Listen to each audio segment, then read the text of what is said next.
But in the meantime, somebody dropped off this little Bellzilla here for me to modify. I barely had room, as you can tell. I'm very organized, and everything is neatly stacked where it's supposed to be to optimize space. However, that's not the case here. We're going to go ahead and hook up this Bellzilla. And then we got some zoom brakes to put on. I've never seen them with the caps on before, so it looks like we got to do that's a new one on me. But yeah, so what we're going to do is mount this plate up and then mount this motor on, throw this wheel on there, and make sure that the chain lines up. Not bad, huh? Another one is that we have to drill the holes out because this is a 10 millimeter axle and this is a 12 millimeter axle.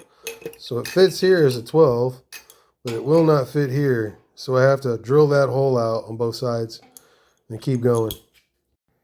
Same thing goes for the front. Is that it's not as easy as anyone thinks. So I take the base plate back off, put the motor back on. Drill the holes for the axles because these are 12 millimeters and those are 10 millimeter holes. Have to do the same thing for the front. Once we get the wheel on, I'm gonna have to remove this and move it. It's either gonna have to come back outwards or something. I'm not quite sure, but that wheel is just a little too fat for this setup, so we're gonna have to make it work. Upon further inspection, we have decided that the parts that we were given are no longer needed. I mounted the motor to take a look at it. Chain position is not what I want it to be. I need that sucker to come out more this way. So we're just going to unmount it, take the bolts out, find out where the new mounting bolts are going to be. I already filed and drilled this out so it'll fit a 12 millimeter. Next, I need to cut the brake mount off and then remount the wheel. Once the wheel is mounted, then we can decide where this needs to be. Good waste of 45 minutes. All right, yay, I'm done. All right, forget this, I quit. I'm done, I don't want to mess with it no more. Kidding. Let's go ahead and finish this bad boy up. My battery died. So we got to charge her up, take a little breaky break. Because I don't know where my other batteries are. I lost one in the laboratory. That one stopped working. So that's 2 dead batteries basically. That one's charging. I got one more hiding somewhere. I need to go look for it. Because I got all these dang tools and no batteries to put in them. Okay, we're making progress. Axle fits in the hole. Brake mount is missing. Now I can find out what it takes to get this chain straight. That's like a little too much.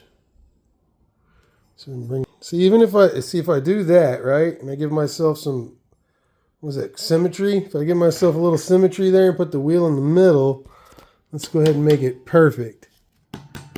Okay.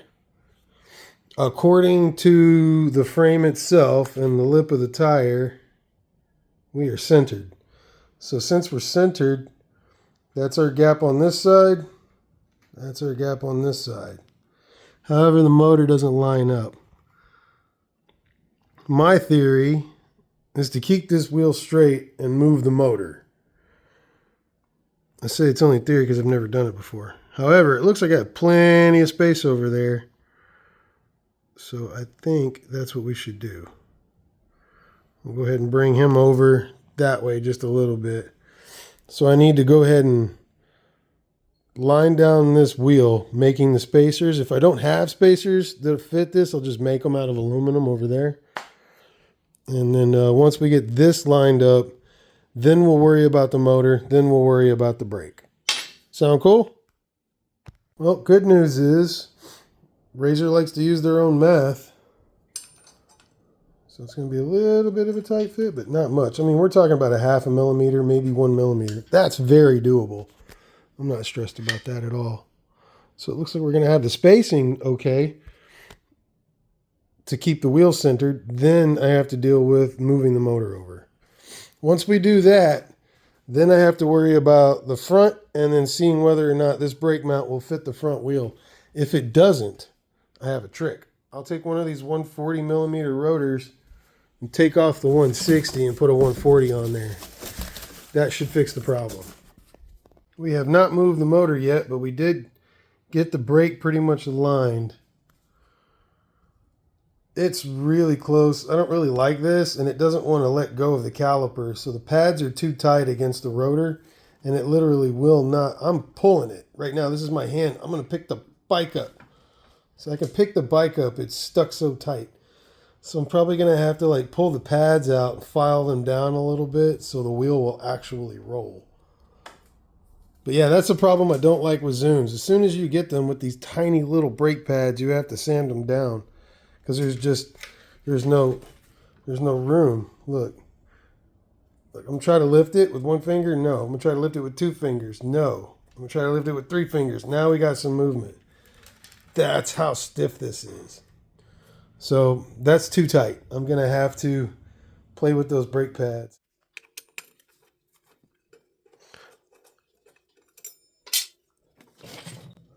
Why are we getting rid of this? We're getting rid of this because the Zoom brakes that the customer bought don't fit the rotors. They're just too thick to fit on the caliper.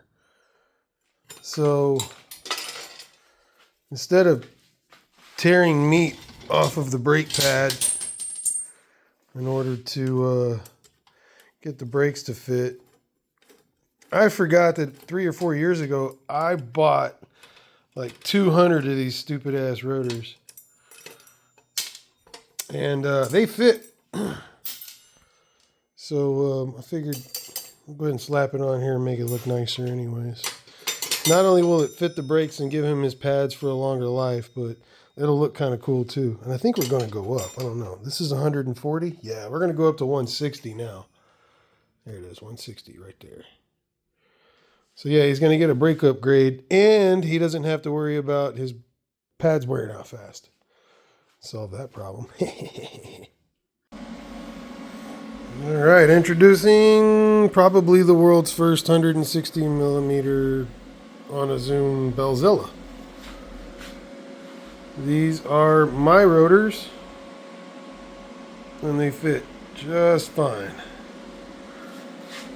It's tacked in. So we'll go ahead and make this permanent since I like how it looks.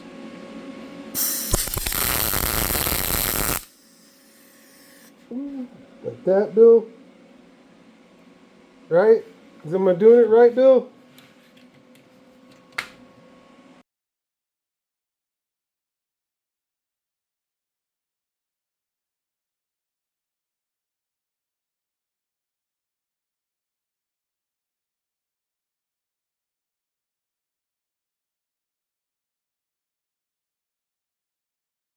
Oh yeah, I thought it was 4 bikes. 1, 2, 3. There's the one in there 4, but he brought this over 4 rows, 3 rows.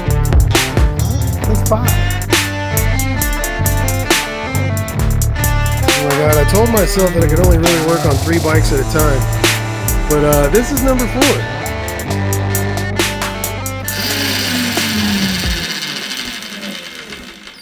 She lives. She lives, she lives, she lives. She lives.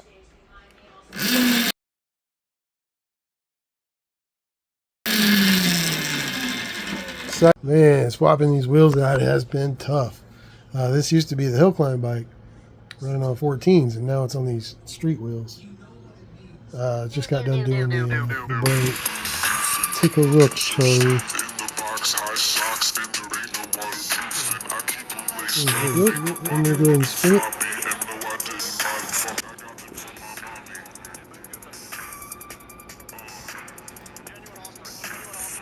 So close.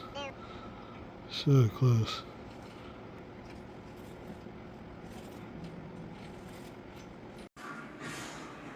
Okay. I think it works.